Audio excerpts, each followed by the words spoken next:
ધન્યવાદ માલિનીબેન, તમે ખૂબ સુંદર બોલ્યા. મને બધાને ખૂબ મજા પડી તમારા વક્તવ્ય સાંભળીને. મને ફાધર વાલેસનો એક શબ્દ પ્રયોગ યાદ આવે છે. તેઓ કહેતા વઘારેલી ભાષા. જ્યારે કોઈ અનુવાદ વાયા થઈને આપણી ભાષામાં આવે તો એના માટે વઘારેલી ભાષા એવી શબ્દ પ્રયોગ કરતા.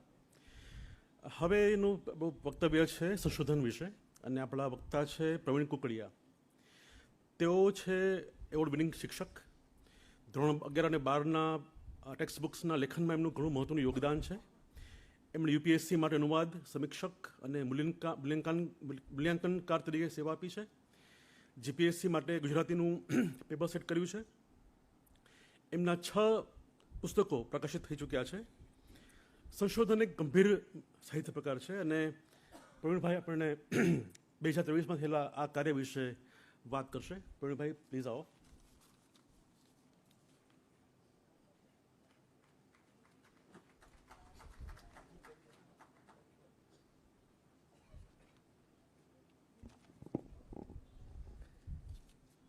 પૂજ્ય બાપુને નમસ્કાર, આપ સૌને પણ નમસ્કાર. મારે 2023ના સંશોધન વિશે વાત કરવાની છે. મને પરિષદ દ્વારા ટાઈમસર જ 8 પુસ્તકો પ્રાપ્ત થઈ ગયેલા.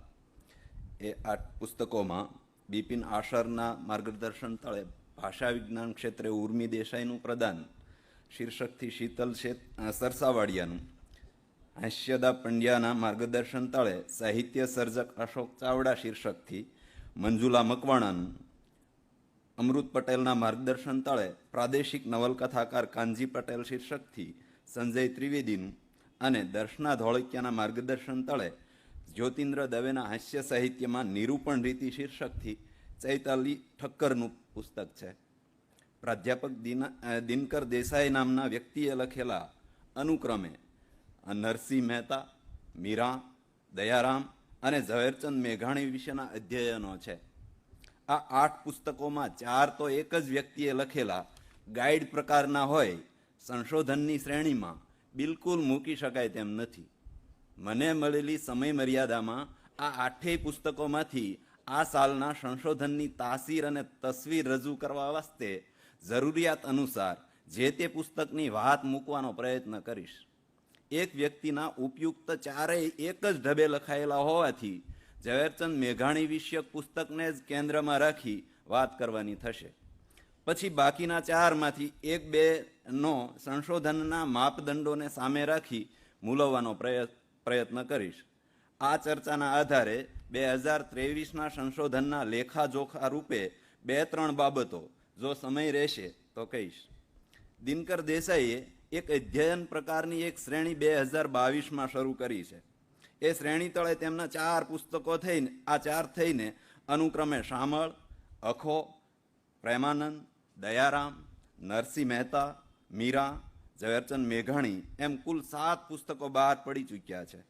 એક તો ગુજરાતી સાહિત્યના આ લબ્ધ પ્રતિષ્ઠિત સારસ્વતો વિશે આજ સુધીમાં અનેક વિદ્વાનોએ વિવેચનાત્મક અને સંશોધનાત્મક લખ્યું છે. હવે આ સર્જકો વિશે કંઈ પણ કહેવું હોય તો એના વિશે થયેલા બધા જ સંશોધનનું વિશદ આકલન કરી એ બધાને ધ્યાને રાખી નવા પ્રતિપાદનો કરી શકાય. પણ આ પુસ્તકોમાં, એટલે કે આ 4 પુસ્તકોમાં એવું કશું નથી. સંશોધનની શ્રેણીમાં ન મૂકી શકાય તેમ હોવા છતાંય આ પુસ્તકોની વાત કરવી પડે તેમ છે. એનું એક કારણ છે. એમણે આ 7 પુસ્તકોના ચોથા મુખપૃષ્ઠ પર મોટા ટાઈપમાં નમ્ર વિજ્ઞપ્તિ શીર્ષક તળે એક નિવેદન આપેલું છે, જે નર્યું જૂઠાણું છે અને અભ્યાસીઓને ગેરમાર્ગે દોરે તેવું છે. હું એમનું એ કથન જ તમારી સામે વાંચું. શાળા, કોલેજો અને યુનિવર્સિટીઓમાં બધા જ સંદર્ભ પુસ્તકો હોવાનું લગભગ અશક્ય છે. ઉપયોગી પુસ્તકોનો અભાવ વિદ્યાર્થી, અભ્યાસીઓ અને અધ્યાપકોને મૂંઝવણમાં મૂકી દે છે. ત્યારે અનેક પુસ્તકોનો સુપેરે અભ્યાસ કરી, સમુચિત રીતે ગોઠવી, જરૂરી વિવેચન કરી, ઉપયોગી નીવડે તેવી સામગ્રી ભણાવતા કાળજીથી તૈયાર કરેલી છે. જે વિદ્વાન મહાનુભાવોના અભિપ્રાયો અને વક્તવ્યો ઉપયોગમાં લીધા છે તે સૌનો હૃદયપૂર્વક આભાર માનું છું. આપના વાંચનાલયમાં આ ગ્રંથ સમાવિષ્ટ કરવા આગ્રહભરી નમ્ર વિજ્ઞપ્તિ છે. આ એમનું કથન છે. આ નિવેદનની ઉપર અને નીચે એમ બે જગ્યાએ મોટા મુદ્રણમાં બોલ્ડ કરેલા પ્રાધ્યાપક દિનકર દેસાઈ એમ પોતાનું નામ લખેલ છે. હવે 1932માં જન્મેલા આ વ્યક્તિ 28 વર્ષ પહેલા નિવૃત્ત થયા હશે. હવે તો પણ ઈરાદાપૂર્વક પોતાના નામ આગળ પ્રાધ્યાપક લગાડે છે. કોઈ નિવૃત્ત અધ્યાપક આ રીતે પોતાના જીવનભરના અધ્યયન અધ્યાપનના પરિપાક રૂપે આપણા સારસ્વતો વિશેની વેરવિખેર પડેલી સંશોધિત સામગ્રીને જહેમત ઉઠાવીને એકત્ર કરી આપે એ વિદ્યાર્થીઓ, સંશોધકો, અધ્યાપકો અને હવે તો સ્પર્ધાત્મક પરીક્ષાઓની તૈયારી કરતા અભ્યાસીઓ માટે બહુ ઉપયોગી બની રહે. કારણ આ સર્જકો પાઠ્યપુસ્તકથી લઈ મહાશાળાના અભ્યાસક્રમોમાં સામેલ હોય છે. પણ આ વ્યક્તિએ તૈયાર કરેલા પુસ્તકો કોઈ પણ રીતે કોઈને પણ ઉપયોગી થઈ શકે તેમ નથી, બલકે ગેરમાર્ગે દોરે એમ છે. આવી બાબત આપણા વિદ્યા જગત માટે ઘાતક સાબિત થાય છે. એટલા માટે થોડીક વિગતે વાત કરવા માંગુ છું. સામાન્ય રીતે સંશોધન વિવેચનમાં સંદર્ભ આપવાની એક નિયત થયેલી રીતિ છે. જેમ કે પુસ્તકનું નામ, સર્જકનું નામ, પ્રકાશકનું નામ, આવૃત્તિ સંખ્યા, વર્ષ, પૃષ્ઠ ક્રમાંક, ઓછામાં ઓછી આ 6 વિગતો તો હોવી જ જોઈએ કોઈ પણ સંશોધન પુસ્તકમાં. પણ આ 4 પુસ્તકોમાં તો એમણે પોતાની રીતે સંદર્ભો આપ્યા છે. આ એ બધા જ સંદર્ભો અહીંયા મેં નોંધ્યા છે, પણ મેં લેખમાં એવું લઈશ જ તે અહીંયા એ સ્કીપ કરું છું. આ ચાર અને 2022માં પ્રસિદ્ધ થયેલા પણ ગણી લઈએ તો 7 પુસ્તકો. પુસ્તકોમાંથી સ્થાલી પુલાક ન્યાયે ઝવેરચંદ મેઘાણી એક અધ્યયનની વાત કરું, જેથી આપણને એમની આ આખી શ્રેણી વિશે ખ્યાલ આવી જશે. આખા પુસ્તકમાં એટલે કે બધા પુસ્તકોમાં અનુસ્વાર ક્યાં આવે અને ક્યાં ન આવે એનો ખ્યાલ નથી. આમ તો આ જે 8 પુસ્તકો છે ને એમાંથી 7 પુસ્તકો એવા છે કે એમાં એના સંશોધકને અને એના માર્ગદર્શકને બેમાંથી એકેયને અનુસ્વાર ક્યાં મૂકવું અને અનુસ્વાર ક્યાં ન આવે એનો ખ્યાલ ન હોવાના કારણે આ 7 પુસ્તકો છે એની ભાષા સામાન્ય રીતે અનુસ્વાર છે ને એ બીજા વ્યાકરણીય મુદ્દાઓ સાથે જોડાયેલો છે. એટલે એમાં વ્યાકરણના 7 મુદ્દામાં અવ્યવસ્થા સર્જાય. જ્યાં ન મૂકવાનું હોય ત્યાં અનુસ્વાર મૂક્યું હોય અને આવે ત્યાં ન મૂક્યું હોય. જો એવું થાય તો વ્યાકરણના 7 મુદ્દા છે એમાં અવ્યવસ્થા સર્જાય. અને એ 7 છે આ ક્રિયાપદ, લિંગ, વચન, વિશેષણ, કૃદંત, વિકારી, અવિકારી સંજ્ઞા. હજી આ વચન ને લિંગ છે એ પાછા જુદા. વચન છે એ માની લો કે 2, એક વચન બહુવચન, અને લિંગ છે 3, એટલે એ ગણી લો 10 થાય એમ. તો 10 જે એક માત્ર અનુવાદના કારણે અનુસ્વારના કારણે વ્યાકરણમાં આ 10 મુદ્દા વિશે એ રીતે અવ્યવસ્થા સર્જાય તો ભાષા કેવી થાય એનો ખ્યાલ આવે. ગઈકાલે મહેન્દ્રભાઈએ વાત કરીને વિદ્યાર્થીઓને હવે પ્રશ્ન કરતા કર્યા. હું થોડાક બીક સાથે કહું કે વિદ્યાર્થીઓને પ્રશ્ન કરવાના રવાડે ચડાવ્યા છે. તો હવે વિચારો કે કોઈ અધ્યાપક છે ભણાવતો હોય અને કોઈ જિજ્ઞાસુ વિદ્યાર્થીને પ્રશ્ન થાય કે સાહેબ આ એ 2 જગ્યાએ એક દાખલા તરીકે આવ્યા, એક આવ્યા ઉપર અનુસ્વાર છે અને એક આવ્યા ઉપર અનુસ્વાર નથી, તો આ નથી શું કામ? તો મને તો એમ થાય છે અત્યારે અધ્યાપન કરાવતા શિક્ષકો, એમાં હું પણ આવી જાઉં, બધાએ 1 વર્ષ માટે પરિષદને વિનંતી કરું કે 1 વર્ષ માટે આપણે અનુસ્વાર વર્ષ ઉજવીએ ગુજરાતી માટે, કે જે બધા, કારણ કે આ બહુ મોટી ક્રાઇસિસ છે. આપણા પ્રતિષ્ઠિત સામયિકો છે એમાં પણ ક્યાંક ને ક્યાંક કોઈક ને કોઈક જગ્યાએ જોવા મળે છે. તો આ આપણા ભાષા સાહિત્યનું ગુજરાતી માટે બહુ ચિંતાનો વિષય છે. કારણ કે ભાષા વિજ્ઞાન છે અને વિજ્ઞાન સાથે કોઈ પણ પ્રકારના ચેડા ન થઈ શકે, અને એ આપણી બધાની સહિયારી જવાબદારી છે અને એ નિભાવવાની છે. થોડુંક મારું આ વક્તવ્ય છે એ ટીકાત્મક થાય તો માફ કરજો. વાત એ છે કે મને ઘણા એમ કે ભાઈ તમે બધી જગ્યાએ ટીકા જ દેખાય છે, તો મને દેખાય છે. હું એ રીતે સ્વાભાવિક રીતે મારે ઘણું બધું સારું જોવું છે. મારી આકાંક્ષા છે કે મને સારું દેખાય, પણ દુઃખ સાથે કહું છું કે આપણે બધાએ એ રીતે હવે કોઈ પણ ક્ષેત્રે નવીન રીતે આપણા જૂના ધોરણો છે એને કમસે કમ જાળવવા માટે હું જૂના પુસ્તકોમાંથી પસાર થાઉં છું તો મને ખ્યાલ આવે છે કે અનુસ્વાર છે એનું બહુ ધ્યાન રખાયું છે. હજી વર્તમાન પુસ્તકો છે એમાં મોટા ભાગે મને નિરાશા સાંપડી છે, એ મારે કહેવું જોઈએ. તો આવી થોડીક વાત કરી અને હું આગળ મારું આ વક્તવ્ય છે એ વધારું છું.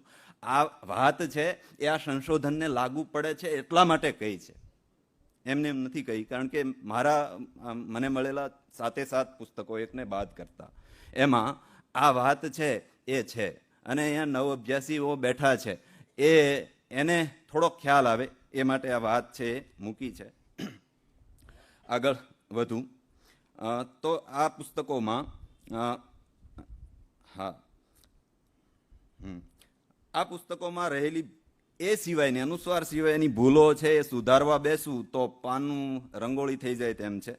મુદ્રણ દોષો, અર્થના અનર્થ કરતા શબ્દો, શબ્દ પ્રયોગો અને વાક્ય પ્રયોગો, સર્જકોના નામ, પુસ્તકોના નામ, કાવ્ય પંક્તિઓમાં પાડેલી ભૂલો, બધું જે કોઈ અભ્યાસી આ પુસ્તક પાસે જાય તેને ગેરમાર્ગે દોરે છે. એક સાથે હું 4 પુસ્તકોની વાત કરી રહ્યો છું, એટલે એને બધા પુસ્તકોને લાગુ પડે છે. અને આ વિજ્ઞપ્તિ છે એ આપણી સામે છે કે ભાઈ નવ અભ્યાસીઓ છે એને ખબર નથી, એ તો આમ પુસ્તક જોવે એટલે તરત ખ્યાલ આવે કે મારે તો આમાંથી પ્રશ્ન પૂછાવાનો છે તે. અને આ સંશોધનની બાબત છે. અભ્યાસીઓએ એક જગ્યાએ ઝવેરચંદ મેઘાણી માટે યશકાય વિશેષણ વાપર્યું છે. યશકાય, આવા વિશેષણનો અર્થ તો યશ અપાવે તેવી કાયાવાળો થાય. ઉપરાંત આખા પુસ્તકમાં ક્યાંક મેઘાણી, ક્યાંક શ્રી મેઘાણી, ક્યાંક મેઘાણી ભાઈ, ક્યાંક ઝવેરચંદ મેઘાણી એમ જુદી જુદી રીતે સંબોધન થયેલું છે. સંશોધન અને વિવેચનમાં આમ તો નામ અને અટક એ ક્રમે જ નામ આવવું જોઈએ. દાખલા તરીકે ઝવેરચંદ મેઘાણી. તેમ છતાં કોઈ સંશોધક પોતાને સ્વીકાર્ય લાગે એવું સર્જક નામ રાખે તો પહેલેથી છેલ્લે સુધી એક સરખી જ રીતે આવવું જોઈએ. આ નિયમ છે. સંશોધનના ગ્રંથોમાં તો પહેલા પ્રકરણથી છેલ્લા પ્રકરણ સુધી સંશોધકે નિયત થયેલા સંશોધનના માળખાને ચુસ્તપણે અનુસરવાનું હોય. ઝવેરચંદ મેઘાણીના માતા અને પિતાનું નામ અનુક્રમે ધોળીબા અને કાળીદાસના બદલે ધોબીબાઈ અને કાલિદાસ કરી નાખ્યું છે. જુઓ પૃષ્ઠ 7 અને 8. ક્યાંક અર્થનો અનર્થ કરતા શબ્દ પ્રયોગો છે, ક્યાંક મુદ્રણ દોષના કારણે ભૂલ રહી જતી હોય છે. આવી ભૂલો સામાન્ય રીતે ગેરમાર્ગે દોરતી નથી, કારણ ત્યાં એક સાચા શબ્દની જગ્યાએ ભૂલવાળો શબ્દ હોય છે. અભ્યાસી એ ભૂલ પારખી લઈને સુધારી લેતો હોય છે, પણ અહીં સાચો અને ભૂલવાળો બંને શબ્દો સાર્થક હોવાના કારણે બેયના અર્થ થતા હોય ના કારણે ગેરમાર્ગે દોરાય છે. જેમ કે ફરતાની જગ્યાએ ક્રૂરતા, પડ્યાની જગ્યાએ પિત્યા, ઉપાડ્યુંની જગ્યાએ ઉખાડ્યું, કંકુ ઘોળજો ને બદલે કંકુ ઢોળજો, વગેરે વગેરે. આમાં મેં ઘણા બધા નોંધ્યા છે, પણ આગળ વધું. આગળ જેમ કે ઘડતર ક્યાંક પદક્રમ ફેરવી નાખ્યો છે. પદક્રમ ફેરવે ત્યારે કેવો અર્થનો અનર્થ થાય તે જુઓ. ઘડતરના ત્રિવિધ પરિબળોને બદલે ત્રિવિધ ઘડતરના પરિબળો. આગળ વધુ, સોરી. કોઈ પણ વ્યક્તિ, વિદ્યાર્થીઓ, અભ્યાસીઓ, અધ્યાપકોને ઉપયોગી થવાની નેમથી કાર્ય કરતો હોય તો તેણે પ્રથમ ભૂલ વિનાનું, સાફ સુથરું અને પદ્ધતિસરનું કામ એની સામે મૂકવું જોઈએ. બીજા અભ્યાસીઓના મતોનો બરાબર અભ્યાસ કર્યા વિના અંગત અને મનસ્વી અભિપ્રાયો આપીને સાહિત્ય જગત અને જેના વિશે પુસ્તક છે એ સર્જકને અન્યાય કર્યો હોય તેમ લાગે છે. ક્યાંક પોતાના એક ફકરાના કથનમાં પણ પરસ્પર વિરોધી અભિપ્રાયો સામે મળે છે. માણસાઈના દીવા કે જેલ ઓફિસની બારી માં વાર્તા કહી શકાય તેવી એક પણ વાર્તા પ્રાપ્ત હું એમનું વિધાન વાંચું છું, પણ હવે આગળ વધુ. ના જેમણે આખી જિંદગી વિવેચનને સમર્પિત કરી દીધી છે એવા ગાંધી યુગના વિવેચક, હજી આગળ વધુ એ જ આવે બેન, પૂરું કરી દઉં. જીવ દયાના ધોરણ કોઈ એમને બક્ષી દો, કાંઈ વાંધો, સોરી.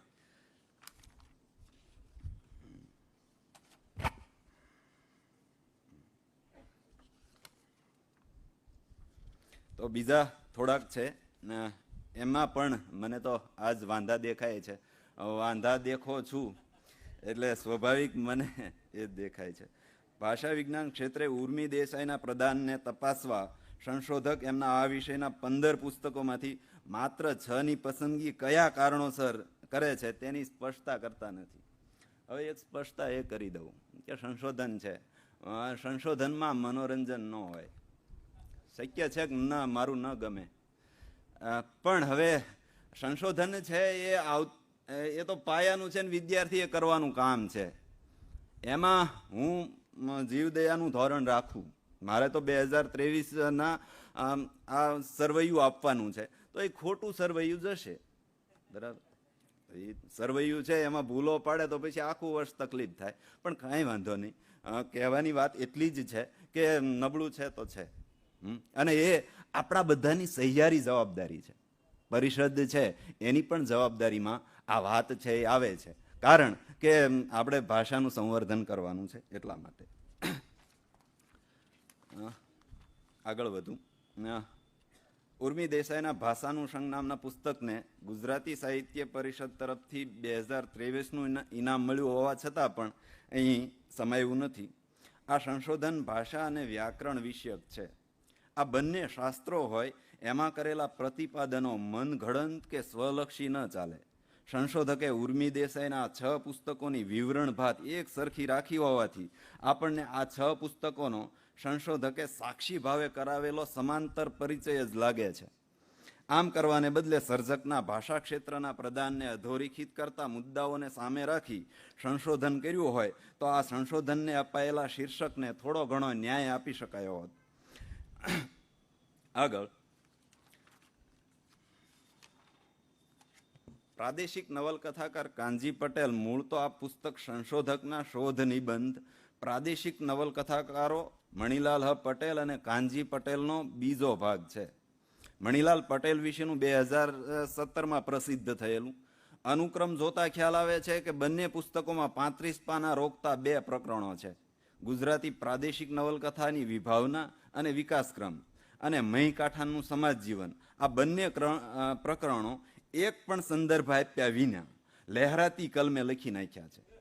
પુસ્તકના ખાસા 50 પાના રોકતા ચોથા પ્રકરણ કાનજી પટેલની નવલકથાઓમાં પ્રાદેશિકતાના 3 પેટા પ્રકરણો કથાવસ્તુ, પાત્રસૃષ્ટિ અને વ્યવસાય વિશેની અહેવાલીય રજૂઆત ક્યાંક વિષયને અનુરૂપ પ્રાદેશિકતાની નિર્દેશક બનતી નથી. સંદર્ભો આપવામાં અનેક જગ્યાએ છબરડા વાળ્યા છે. 2023ના સંશોધનમાં થોડું આશ્વાસન આપે ટાઈમ છે તેવા દર્શના ધોળકિયાના માર્ગદર્શનમાં તૈયાર થયેલો ચૈતાલી ઠક્કરનો જ્યોતિન્દ્ર દવેના હાસ્ય સાહિત્યમાં નિરૂપણ રીતિ, આ 5 પ્રકરણોમાં હાસ્યરસની વિભાવના, ગુજરાતીમાં હાસ્યરસ, જ્યોતિન્દ્ર દવેના હાસ્ય સાહિત્યમાં નિરૂપણ રીતિઓ, જ્યોતિન્દ્ર દવેનું સ્થાન અને પ્રદાન અને નિષ્કર્ષ, આ 5 પ્રકરણમાં વહેંચાયેલો આ શોધ નિબંધ સંશોધનના પદ્ધતિશાસ્ત્રને અનુસરે છે. સંશોધનનું પણ એક પદ્ધતિશાસ્ત્ર છે અને દરેક સંશોધક અને અધ્યાપકે એનું પાલન કરવું જ પડે. ન પાલન કરે તો ન ચાલે. મુખ્ય 3જા પ્રકરણમાં તેઓ જ્યોતિન્દ્ર દવેના હાસ્યની 16 પ્રકારની નિરૂપણ રીતિઓનું એમના સાહિત્યમાંથી પૂરતા ઉદાહરણો આપી નિરૂપણ કરે છે. હવે થોડાક તારણો મેં વચ્ચે લઈ લીધા છે, અત્યારે આપવાની જરૂર નથી. તેમ છતાં પણ સંશોધકો અને માર્ગદર્શકો એણે સામાન્ય રીતે ભાષા શીખી લેવી પડે. નિરૂપણની ભાષા છે એ પણ શીખી લેવી પડે અને સંશોધન કેવી રીતે થાય એ પણ શીખવું જોઈએ, કારણ કે આપણે શીખવનારા છીએ અને આવતીકાલે શીખવનારા બનવાના છીએ. તો એ વાત પણ મને આ બધા જ સંશોધન ગ્રંથો છે એમાંથી પસાર થતા લાગી. બીજું કે તમે જોઈ શક્યા હશો કે આમાં મોટા ભાગના ચરિત્રલક્ષી એટલે કે વ્યક્તિલક્ષી સંશોધન થયા છે. તો આપણે ત્યાં સંશોધનની પાર વિનાની શક્યતાઓવાળા વિષયો છે એ સંશોધકોની રાહ જોઈને બેઠા છે, પણ એક પણ સંશોધન એ પ્રકારનું મૌલિક 2023ના વર્ષમાં પ્રાપ્ત નથી થયું. એ દુઃખદ વાત છે આપણા બધા માટે, કારણ કે આપણે એ ક્ષેત્રમાં છીએ એટલા માટે. અનુસ્વારની વાત મેં કરી, મોટા ભાગે સેકન્ડરી સોર્સ પરથી લેવાયેલા સંદર્ભો છે એ આગળ વધતા જાય છે, આગળ વધતા જાય એટલે કે ભૂલોની પરંપરા છે એ સર્જાય. સાહિત્યમાં આ પ્રકારે આપણે બીજું મૌલિક કશું ન આપી શકીએ તો કાંઈ નહીં, પણ આવા સર્જકો, મેં હમણાં મધ્યકાલીન સાહિત્યની વાત કરી, તો એવા સર્જકોના મૂળ કામ છે એ જોયા વિના મનગઢંત રીતે એમને એમ સંદર્ભો આપીએ તો એ જૂનાને આપણે નુકસાન કર્યું કહેવાય. એટલે એ વાત પણ આપણે ધ્યાનમાં રાખવી પડશે. તો મારે આવી થોડીક વાત છે, કડવી વાત તમારી સામે કરવી પડી. આ એવી સભા નથી કે મારે અહીંયા આવી વાત કરાય, કોઈ અવિવેક થઈ ગયો હોય, પણ જે કાંઈ કહ્યું છે એ થોડી વેદના સાથે કહ્યું છે, મને દાજે છે એટલા માટે કહ્યું છે. કોઈક સામાન્ય રીતે એવું બને કે ભાઈ તારે તો જ્યાં હોય ને બધું આ રીતે જ કહેવાનું થાય, તને સારું દેખાતું જ નથી. ફરીથી જ એ વાત નિભાવું કે મારે સારું જ જોવું છે, બરાબર, સારું દેખાય તો ને. અસ્તુ.